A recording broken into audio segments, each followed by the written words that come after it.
Good morning बच्चों। हम लोग नाभिकीय रसायन का चैप्टर पढ़ रहे थे और इसमें आज हम पढ़ेंगे द्रव्यमान क्षति, बंधन ऊर्जा और संकुलन गुणांक के बारे में। तो सबसे पहले पढ़ेंगे द्रव्यमान क्षति।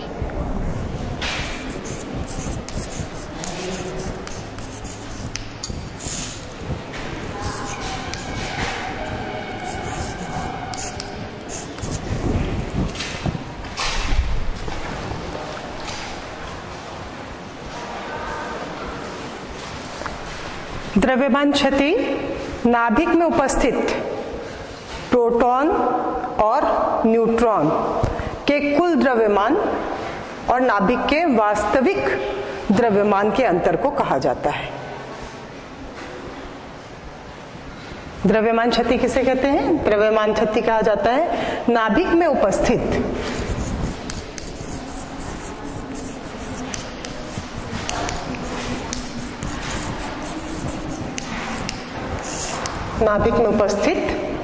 प्रोटॉन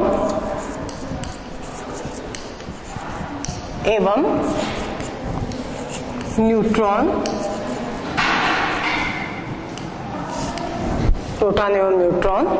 के कुल द्रव्यमान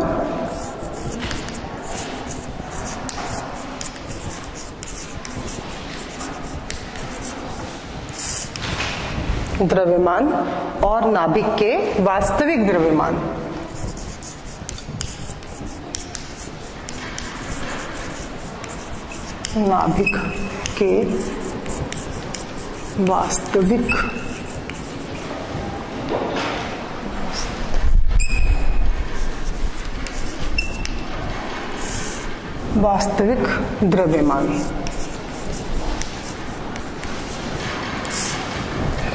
वास्तविक द्रव्यमान के अंतर को कहा जाता है।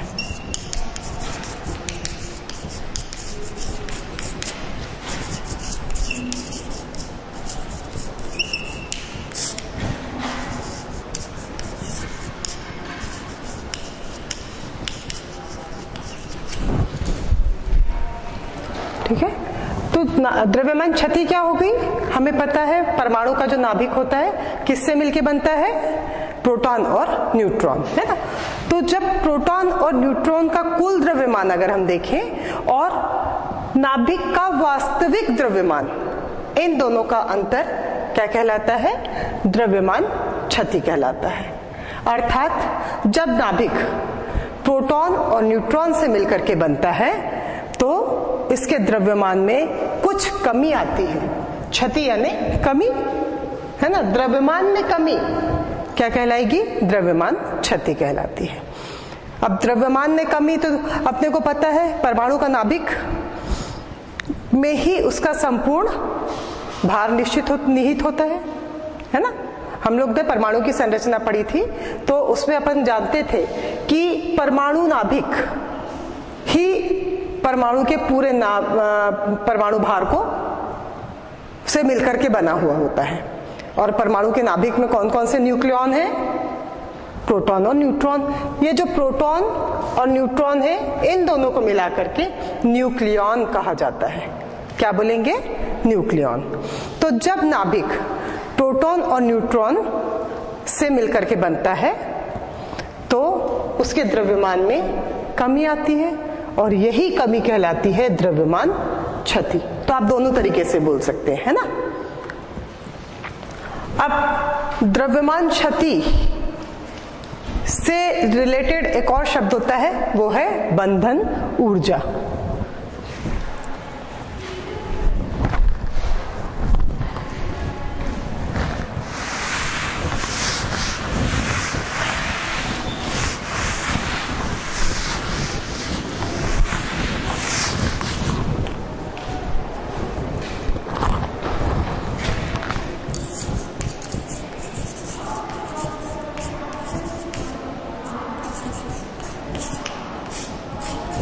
बंधन ऊर्जा नाम से समझ में आ रहा है, परमाणु के नाभिक में उपस्थित प्रोटॉन और न्यूट्रॉन को बांध के रखने के लिए जो ऊर्जा की आवश्यकता होती है वह ऊर्जा कहलाती है बंधन ऊर्जा, अर्थात नाभिक के अपने न्यूक्लियॉन से बनने के कारण जो ऊर्जा मुक्त होती है।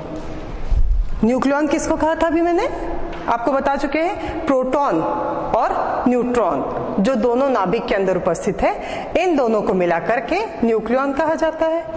तो बंधन ऊर्जा नाभिक के परमाणु का जो नाभिक है उसमें उपस्थित उसके अपने न्यूक्लियॉन से बनने पर मुक्त होने वाली ऊर्जा है ना। तो अगर द्रव्यमान क्षति का मान अधिक होगा तो बंधन ऊर्जा का मान भी अधिक हो जाएगा। हम ये भी कह सकते हैं कि बंधन ऊर्जा अर्थात किसी परमाणु का जो नाभिक है, नाभिक को तोड़ने के लिए भी जो हमको ऊर्जा की जरूरत पड़ रही है, क्योंकि प्रोटॉन और न्यूट्रॉन आपस में मजबूती बंध से बंधे हुए हैं, नाभिकीय बल जिसको कहा जाता है ना। तो नाभिकीय बल से बंधे हुए हैं, तो उस नाभिक के बल को तोड़ना है तो उसके लिए क्या चाहिए, ऊर्जा की जरूरत है। और यही ऊर्जा क्या कहलाती है, यही ऊर्जा कहलाती है बंधन ऊर्जा। अर्थात अगर हम ये बोले कि बंधन ऊर्जा का मान कब अधिक होगा, जब द्रव्यमान क्षति का मान भी अधिक होगा। तो बंधन ऊर्जा प्रति न्यूक्लियॉन नाभिक के स्थायित्व की माप है। जो नाभिक की बंधन ऊर्जा का मान जितना अधिक होगा वह नाभिक उतना ही अधिक स्थायी होगा। और जो अपन रेडियो एक्टिव तत्व के बारे में पढ़ रहे हैं, रेडियो एक्टिव तत्व अस्थायी होते हैं। क्या कारण है? रेडियो एक्टिव तत्व के अस्थायी होने का कारण है उसमें उपस्थित लगभग समान मात्रा में प्रोटॉन और न्यूट्रॉन की संख्या। उदाहरण ले लीजिए, बताइए कौन सा उदाहरण लेंगे। कार्बन, परमाणु भार 12,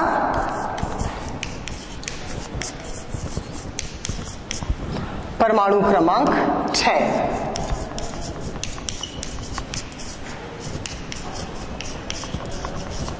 ठीक है, परमाणु क्रमांक 6 अर्थात इसमें प्रोटॉन भी 6 होंगे और इलेक्ट्रॉन भी 6 होंगे। लेकिन परमाणु के नाभिक में कौन सा कण उपस्थित है? एक तो प्रोटॉन उपस्थित है और दूसरा न्यूट्रॉन उपस्थित है। अब चूंकि परमाणु भार 12 है और परमाणु भार प्रोटॉन और न्यूट्रॉन से मिलकर बन रहा है, तो प्रोटॉन भी 6 होंगे और न्यूट्रॉन भी 6 होंगे, तभी तो परमाणु भार 12 हो जाएगा, है ना। तो प्रोटॉन और न्यूट्रॉन इन दोनों के भार को मिलाकर के परमाणु भार बना। यहां पे लगभग प्रोटॉन न्यूट्रॉन की संख्या लगभग नहीं, सेम है।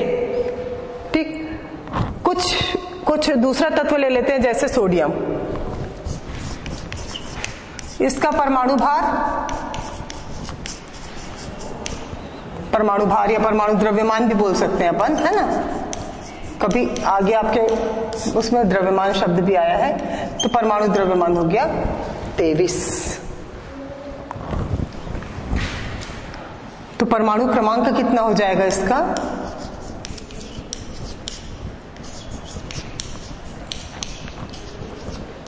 परमाणु क्रमांक हो जाएगा 23 है, तो ये होता है 11।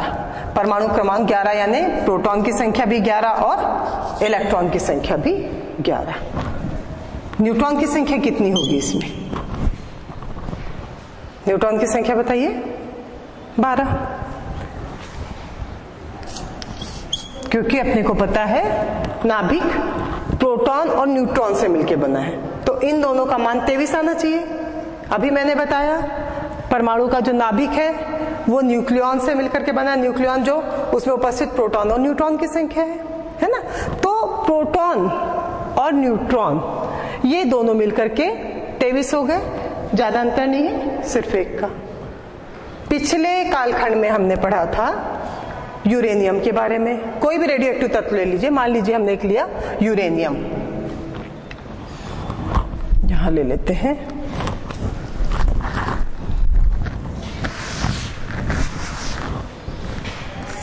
यूरेनियम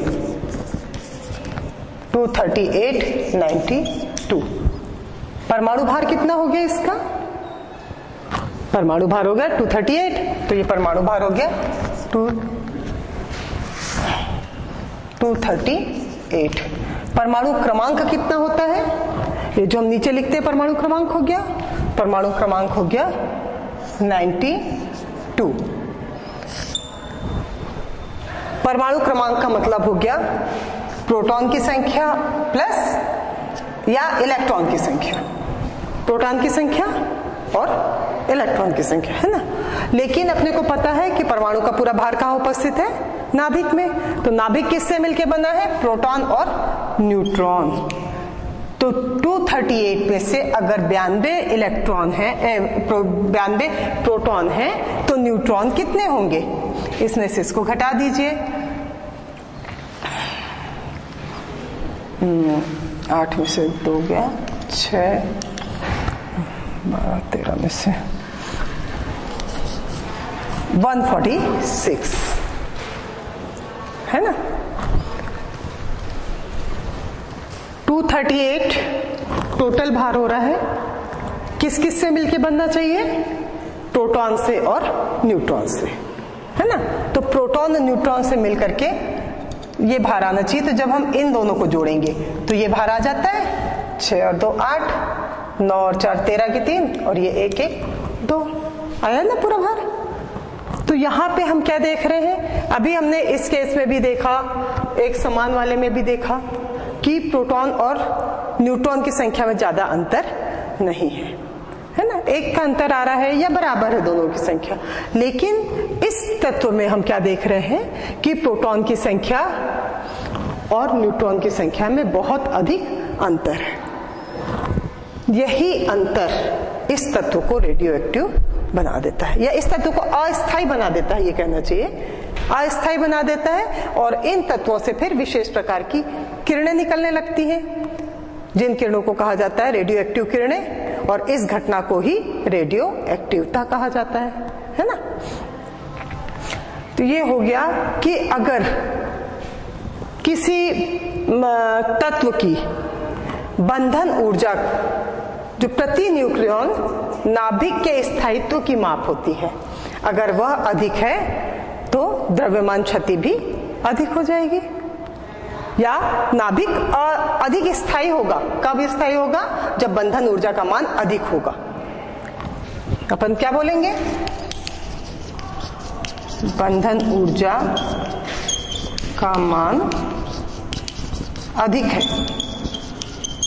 तो वो पदार्थ अधिक स्थायी हो जाएगा।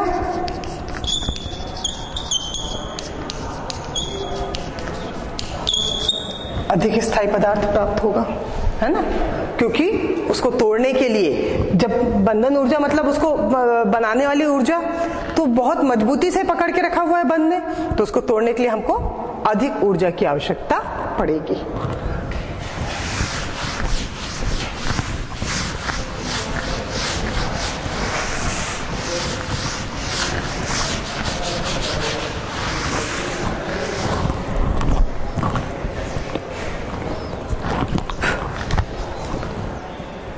अब एक एग्जाम्पल से अपन देख लेते हैं, ठीक है।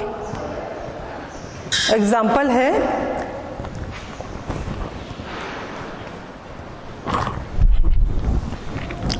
हीलियम, क्या सूत्र है, He4 और 2। हीलियम का परमाणु भार 4 है और परमाणु क्रमांक 2 है। हीलियम की बंधन ऊर्जा का मान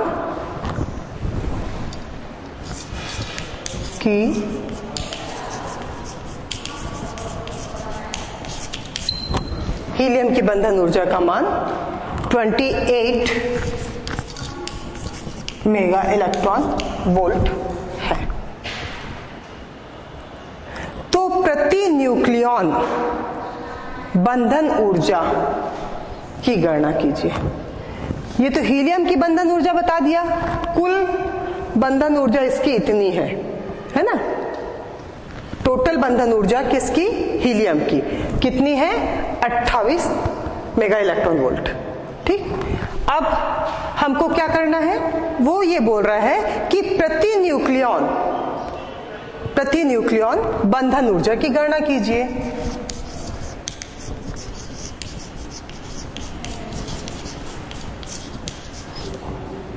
प्रति न्यूक्लियन बंधन ऊर्जा की गणना करना है ना। तो न्यूक्लियन कौन कौन से हैं इसमें?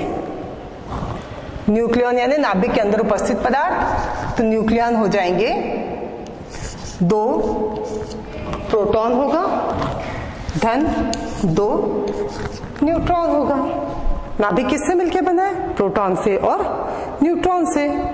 तो 2 प्रोटॉन और 2 न्यूट्रॉन यानी टोटल न्यूक्लियनों की संख्या कितनी हो गई? 4 हो गई। अब इस हीलियम की कुल बंधन ऊर्जा, पूरे हीलियम नाभिक की बंधन ऊर्जा का मान कितना है? 28 है। तो हमको 1 का मान निकालना है। क्या करना पड़ेगा? कुल का मान अगर 28 है तो 1 का मान इससे डिवाइड करेंगे, बराबर कितना हो गया? 7 मेगा इलेक्ट्रॉन वोल्ट। आया? समझ में आया कि नहीं आया? आया? हीलियम 4 न्यूक्लियॉन से मिलकर बन रहा है। 2 प्रोटॉन है और 2 इलेक्ट्रॉन है। तो 4 में से हमको केवल 1 का, प्रति न्यूक्लियॉन बोल रहा है, प्रति न्यूक्लियॉन यानी 1 न्यूक्लियॉन का मान हमको निकालना है।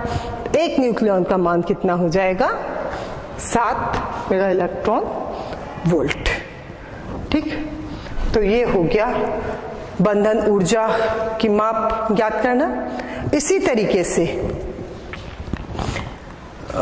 हम द्रव्यमान क्षति भी ज्ञात कर सकते हैं। द्रव्यमान क्षति भी अभी आपको बताती हूं कैसे ज्ञात किया जा सकता है। अब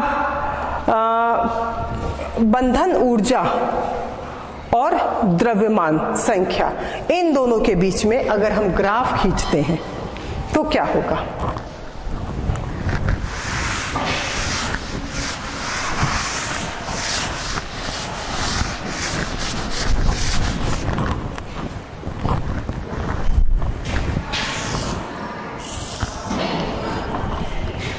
इधर पे लिखेंगे बंधन ऊर्जा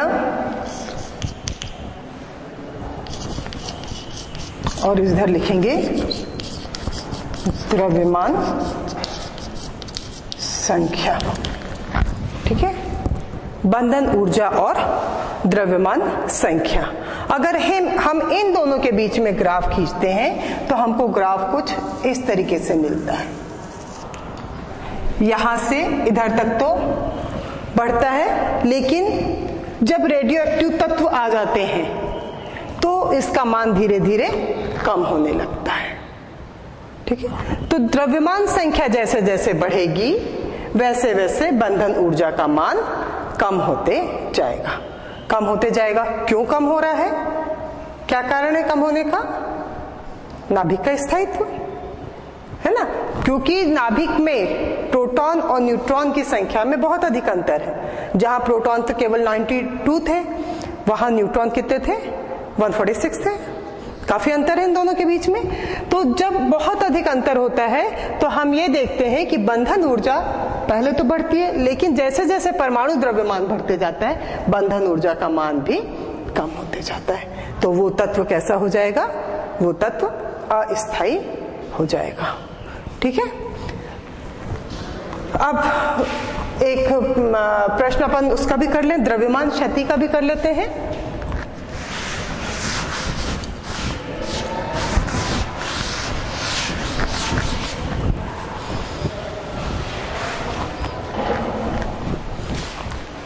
पहले ऐसा माना जाता था कि परमाणु का जो द्रव्यमान है वही द्रव्यमान एक्यूरेट है ना, वही एकदम सही द्रव्यमान है। लेकिन जब स्पेक्ट्रोग्राफ यंत्र की खोज हुई, किसकी खोज हुई? स्पेक्ट्रोग्राफ की।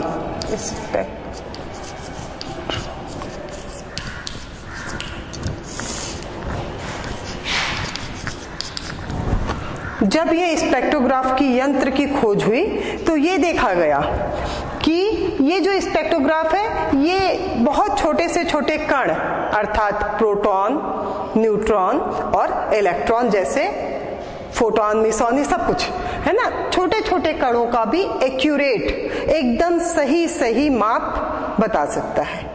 ठीक, तो इस स्पेक्ट्रोग्राफ के खोज के पश्चात हर कण का अलग अलग माप ज्ञात किया गया तो ये देखा गया कि इस स्पेक्ट्रोग्राफ के द्वारा यदि एक इलेक्ट्रॉन कण है ना, एक इलेक्ट्रॉन का भार होता है 0.00548 0.00548, ठीक है।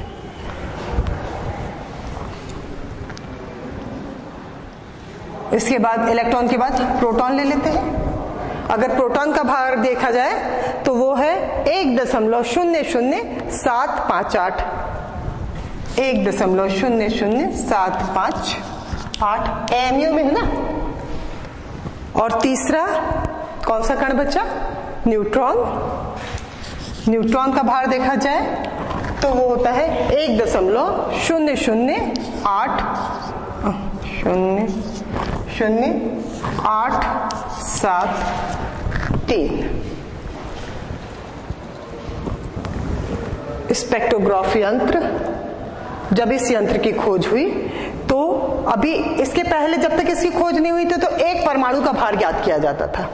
जैसे हाइड्रोजन का परमाणु भार 1, कार्बन का 12, ऑक्सीजन का 16, है ना। और जो भी परमाणु का भार होता है वो उसके नाभिक के द्वारा ही, नाभिक का ही कुल भार होता है, क्योंकि इलेक्ट्रॉन तो बहुत ही हल्के कण है जिसके भार को अपन नगण्य मान सकते हैं।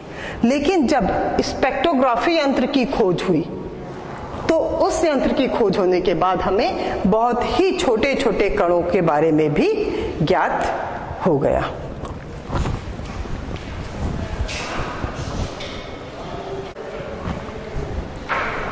तो जब स्पेक्ट्रोग्राफ यंत्र की खोज हुई तो हमें इलेक्ट्रॉन का भार भी अलग से, एक इलेक्ट्रॉन का भार मालूम पड़ गया, एक प्रोटॉन का और एक न्यूट्रॉन का भार पता चल गया। अब इस भार के आधार पे, मतलब हम गणना करके किसी भी तत्व का परमाणु द्रव्यमान ज्ञात कर सकते हैं। तो उदाहरण के लिए हम लेते हैं हल्का कण हीलियम।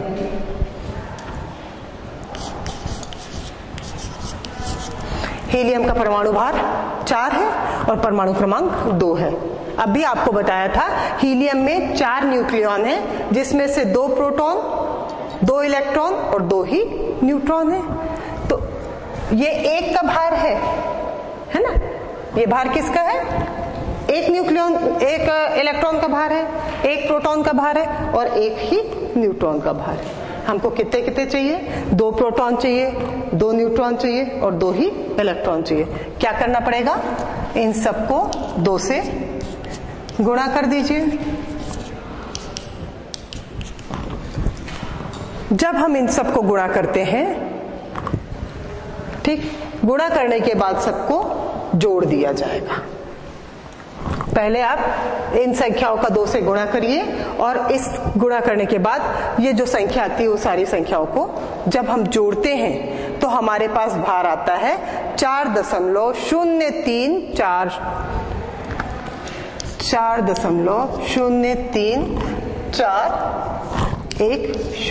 AMU। काहे में नापते हैं? इकाई क्या है?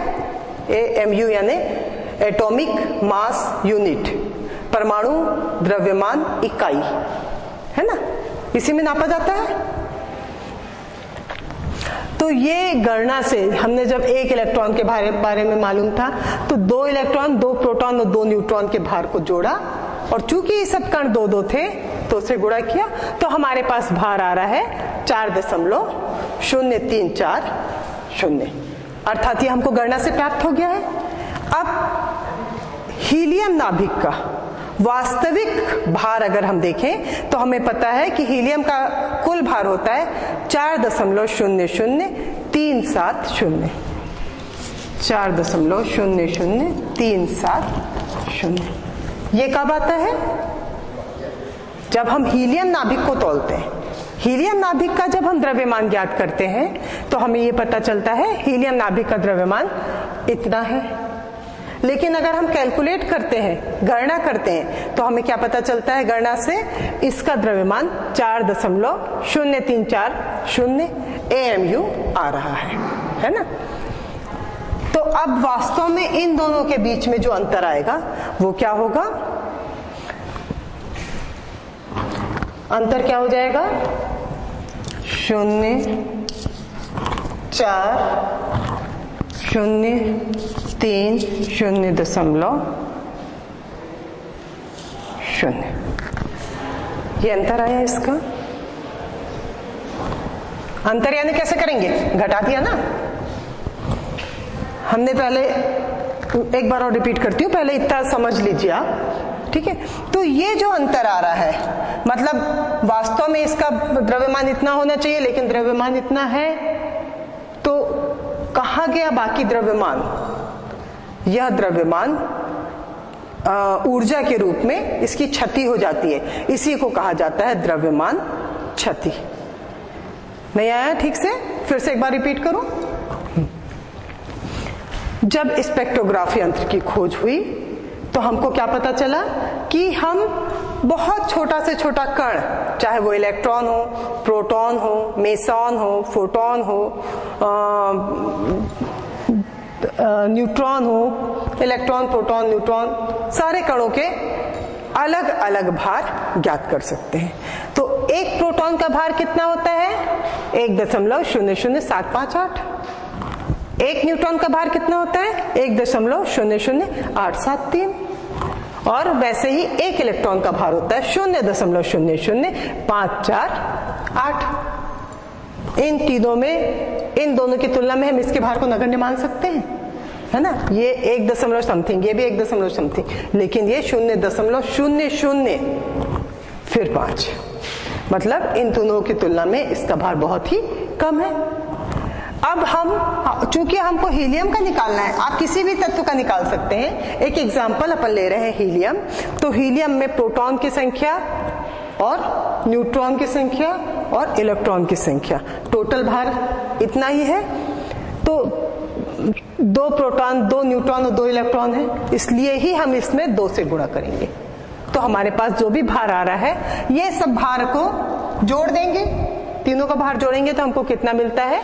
4.034, है ना। लेकिन अगर हम हीलियम नाभिक को, हीलियम परमाणु को, सॉरी नाभिक में, हीलियम परमाणु को अलग से तौलते हैं तो हमको उसका भार क्या मिलता है? 4.003, है ना। गणना से प्राप्त द्रव्यमान और इसका वास्तविक द्रव्यमान, इन दोनों का अंतर ही द्रव्यमान क्षति कहलाता है, आपको बता चुके हैं। तो गणना से प्राप्त द्रव्यमान में से हम वास्तविक द्रव्यमान को घटा देंगे तो हमको क्या प्राप्त हो जाएगी?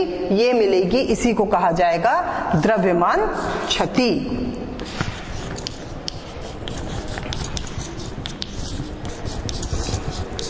और ये क्षति कैसे हुई? ये क्षति ऊर्जा के रूप में हो रही है। कैसे हुई क्षति? ऊर्जा के रूप में हो रही है। ऊर्जा मतलब आइंस्टीन का नियम के आधार पे E=mc², आइंस्टीन का नियम था, है ना। और इसी के आधार पे हम ये बोलते हैं कि इसके बनने से कुछ मात्रा में जो कमी आ रही है द्रव्यमान में, वो ऊर्जा के रूप में परिवर्तित हो गई है। आया समझ में इतना? तो ये हो गया द्रव्यमान क्षति और बंधन ऊर्जा। अब इसके बाद तीसरा पढ़ेंगे अपन, संकुलन गुणांक।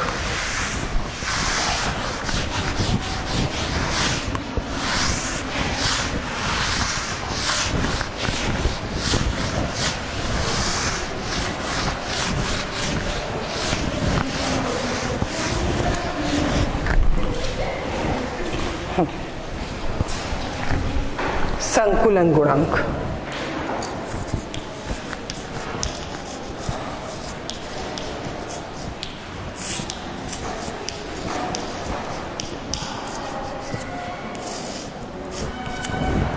संकुलन गुणांक क्या है? ठीक है, तो संकुलन गुणांक समस्थानिकों का द्रव्यमान, ठीक है, और समस्थानिकों के द्रव्यमान पूर्णांक से थोड़े से विचलित होते हैं। मतलब क्या हुआ कि कोई भी समस्थानिक ले लीजिए, अगर मान लीजिए हमने ले लिया कार्बन, कार्बन परमाणु का वास्तविक द्रव्यमान और उसका जो समस्थानिक होता है, उस समस्थानिक का द्रव्यमान जब देखा गया तो ये देखा गया कि इन दोनों के द्रव्यमान में थोड़ा सा विचलन प्राप्त हो रहा है, थोड़ा सा अंतर प्राप्त हो रहा है ना। तो यही अंतर क्या नाम से जाना जाएगा? वो कहलाता है संकुलन गुणांक। अर्थात संकुलन गुणांक क्या है? संकुलन गुणांक बराबर होता है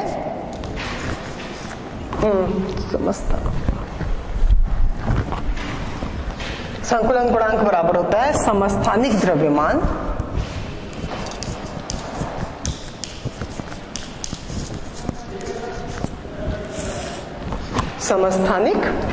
द्रव्यमान माइनस द्रव्यमान संख्या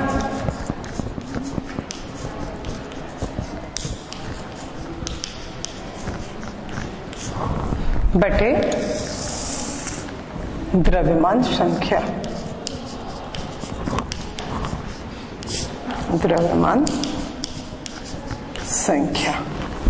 ये कहलाता है संकुलन गुणांक।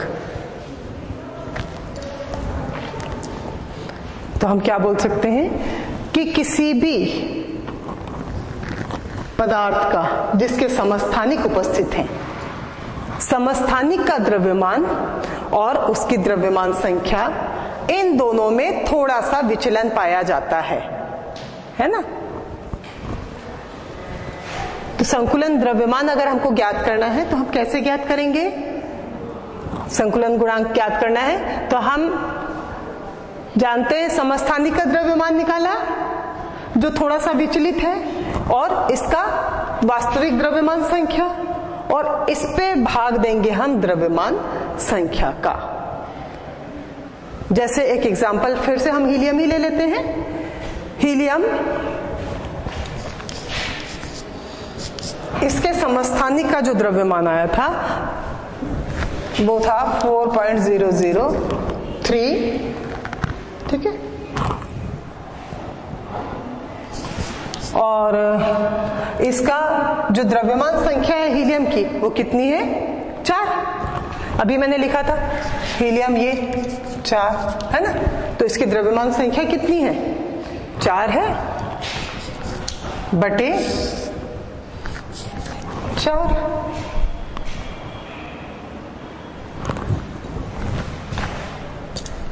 चार 4.0039 में से 4 को हम जब घटाएंगे तो हमारे पास संख्या क्या आ जाएगी? 0.0039। संख्या कितनी छोटी आ रही है? 0.0039, बहुत छोटी संख्या है। और इस छोटी संख्या को हमको किससे डिवाइड करना है? 4 से डिवाइड करना है। तो बहुत ही छोटी संख्या हमको प्राप्त हो जाती है। मतलब इसके बीच का ये जो संकुलन गुणांक होता है ये बहुत ही कम होता है, बहुत ही कम अंतर होता है इन दोनों का। जब अंतर बहुत कम है तो क्या किया गया? इसमें इंटू 10⁴ कर दिया गया। चूंकि संख्या बहुत छोटी है इसलिए इसमें गुणा कर दिया गया किससे? 10⁴ से। तो अब क्या पता चला कि हीलियम का समस्थानिक का द्रव्यमान निकाला और हीलियम का वास्तविक द्रव्यमान जो ये है ना, और इस वास्तविक द्रव्यमान का भाग दे दिया गया। तो हमको क्या करना पड़ेगा? हीलियम का जो समस्थानिक द्रव्यमान है इसमें से इस द्रव्यमान संख्या को घटा देंगे। घटाने से कितना आया? 0.0039 आ गया। इस 0.0039 में किसका भाग देना है? 4 का। संख्या बहुत छोटी आएगी इसीलिए इसमें गुणा कर दिया जाता है 10⁴ का, है ना। तो जब गुणा किया गया तो इसका जो आंसर आएगा वो होता है 9.75। ये अब संकुलन गुणांक क्या है समझ में आ गया? संकुलन गुणांक मतलब समस्थानिक का द्रव्यमान और इसका जो द्रव्यमान संख्या है ना, और द्रव्यमान संख्या से ही हम इसको भाग देते हैं। अब चूंकि संख्या छोटी है इसलिए इसको 10⁴ 4 से गुणा कर देते हैं, तो जो संख्या आती है ये क्या हो गई, संकुलन गुणांक कहलाएगा इसका। संकुलन गुणांक धनात्मक भी हो सकता है और ऋणात्मक भी हो सकता है।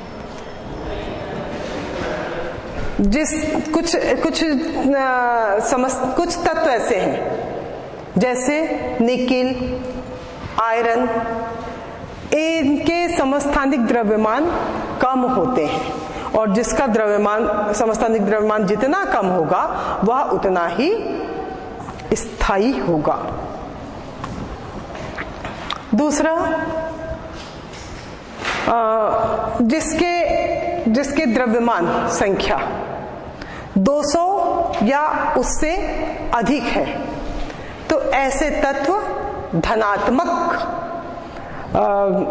संकुलन गुणांक प्रदर्शित करते हैं।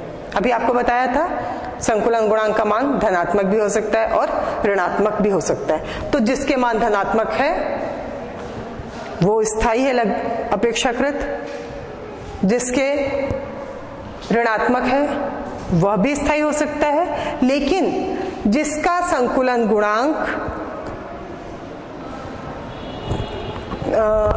परमाणु द्रव्यमान 200 या उससे अधिक है तो वो कैसे होंगे, धनात्मक होंगे और वो रेडियो एक्टिव तत्व होंगे, अर्थात अस्थायी तत्व होंगे। तो अगर हम इसमें भी ग्राफ खींचते हैं तो हमें इस तरीके का ग्राफ प्राप्त होगा।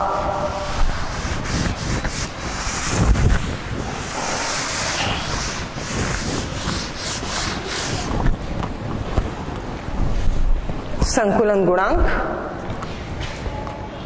और द्रव्यमान संख्या, है ना, यह है संकुलन गुणांक और ये हो गया द्रव्यमान संख्या। हम यहां से स्टार्ट कर रहे हैं, इसको शून्य मान रहे हैं, ये शून्य, यहाँ पे 20, 40, 60 इस तरीके से बढ़ते जाएंगे। द्रव्यमान 50, 100, 150, 200। तो जब हम, ये शून्य है ना,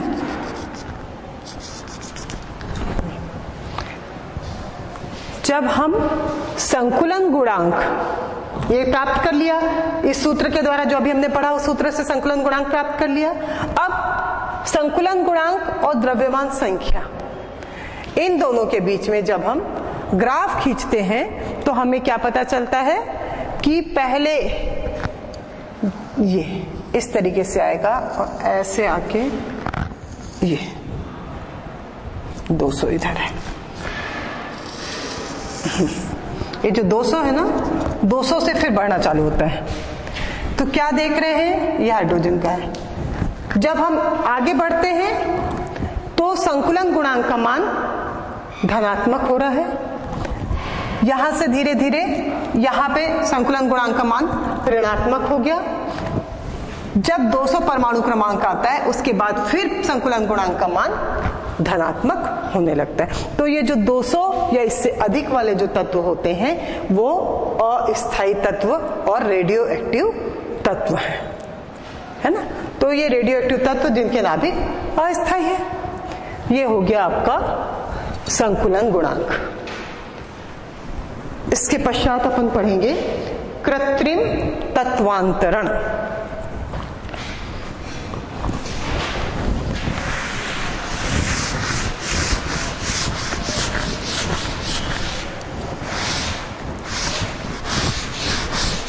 अच्छा, इसमें जो मैंने 0 लिखा बनाया था वो थोड़ा ऊपर पे था, क्यों था? क्योंकि इसमें विचलन जो है वो धनात्मक और ऋणात्मक दोनों हो रहे हैं ना, इसलिए 0 से नीचे भी जा रहा है और 0 से ऊपर भी जा रहा है, इसलिए अपन ने इसको बीच में ले लिया था। इसके पश्चात पढ़ना है तत्वों का कृत्रिम तत्वांतरण या विघटन।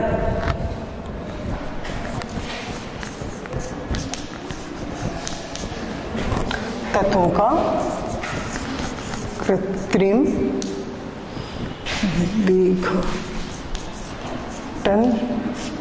या इसे ही कहा जाता है कृत्रिम तत्वांतरण।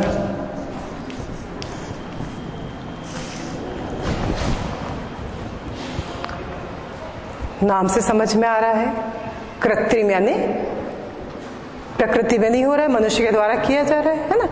तो कृत्रिम साधन के द्वारा एक तत्व से दूसरे तत्व में परिवर्तित करना। कृत्रिम साधन के द्वारा एक तत्व को दूसरे तत्व में परिवर्तित करना क्या कहलाएगा? कृत्रिम तत्वांतरण या तत्वों का कृत्रिम विघटन। समझ में आ गया? हाँ। अब इसके बाद इस एक्चुअली में क्या हुआ था, रदरफोर्ड अल्फा किरणों का प्रयोग कर रहे थे और रदरफोर्ड ने जब अल्फा किरणों की बौछार नाइट्रोजन पर की थी सबसे पहले रदरफोर्ड ने अल्फा किरण की बौछार किस पे की? नाइट्रोजन गैस पे की। तो क्या देखा? नाइट्रोजन परमाणु भार कितना होता है? 14 और परमाणु क्रमांक होता है 7। किसकी बौछार की? अल्फा कण यानी उसका भार हीलियम नाभिक के भार के बराबर और क्रमांक 2। तो जब नाइट्रोजन के ऊपर अल्फा कण की बौछार की तो क्या देखा कि एक नया तत्व बनता है जो रेडियो एक्टिव तत्व है। नाइट्रोजन की बौछार करने पे ऑक्सीजन बन रहा है C17 और ऑक्सीजन है तो परमाणु क्रमांक कितना होना चाहिए? 8 है ना। 8 परमाणु क्रमांक वाला कोई भी तत्व, चाहे परमाणु भार 16 हो, 17 हो, 18 हो, वह क्या कहलाएगा? समस्थानिक। किसका समस्थानिक है वो? ऑक्सीजन का, है ना। ऑक्सीजन का समस्थानिक 17 परमाणु भार और परमाणु क्रमांक इसका 8 ही होगा। प्लस तो यहाँ पे 14 और ये 4 18 है और ये 7 और 2 9 है। तो ये 18 में से 17 तो यहाँ पे आ गए ऑक्सीजन के साथ, 7 और 2 9 में से 8 यहाँ पे आ गए। तो एक हाइड्रोजन पे एक प्रोटॉन या एक उसका परमाणु भार और एक परमाणु क्रमांक ये प्राप्त हो गया। ठीक है। तो रदरफोर्ड सबसे पहले उन्होंने नाइट्रोजन के ऊपर अल्फा कण की बौछार की थी। अल्फा कण का भार हमको पता है हीलियम नाभिक के भार के बराबर पढ़ चुके हैं। तो इससे जब बौछार की तो उन्होंने क्या देखा कि ये नाइट्रोजन का समस्थानिक हमें प्राप्त हो रहा है। कृत्रिम रूप से इसे बनाया था, इसीलिए ये कहला रहा है तत्वों का कृत्रिम तत्वांतरण या तत्वों का कृत्रिम विघटन, है ना। तो यहाँ पे 14 थे, उसमें से 3 इसने हीलियम में से ले लिया या अल्फा कण से ले लिया बोलेंगे, है ना। और एक ये मुक्त हो गया परमाणु भार और वैसे ही 7 और ये 2 9 थे और इसमें से भी 8 तो यहाँ उपयोग में आ गए, एक ये। तो ये हमें प्राप्त हुआ साथ में और ये नया तत्व समस्थानिक प्राप्त हुआ। एक और एग्जाम्पल अपन ले लेते हैं, दूसरा एग्जाम्पल ले लेते हैं बेरिलियम। बेरिलियम परमाणु भार 9 और परमाणु क्रमांक 4 है। जब इस पे भी अल्फा कण की बौछार की गई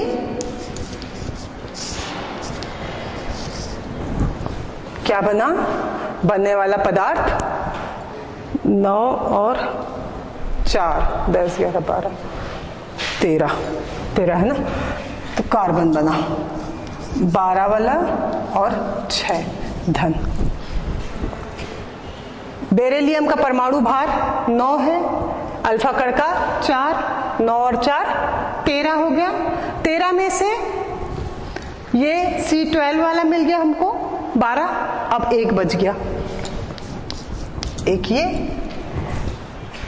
बेरिलियम का परमाणु क्रमांक हो गया 4 और ये 2 6, 6 में से 6 यहाँ पे है, 6 यहाँ है ना, तो यहाँ पे 0 है, मतलब हम यहाँ पे H ना लिख करके N, ये 0। न्यूट्रॉन जिसपे कोई आवेश नहीं होता है लेकिन उसका भार 1 होता है।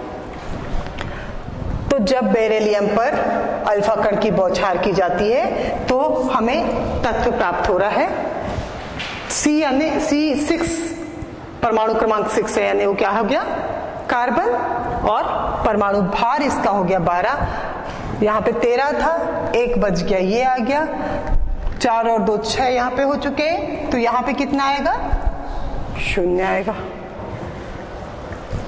Thank you.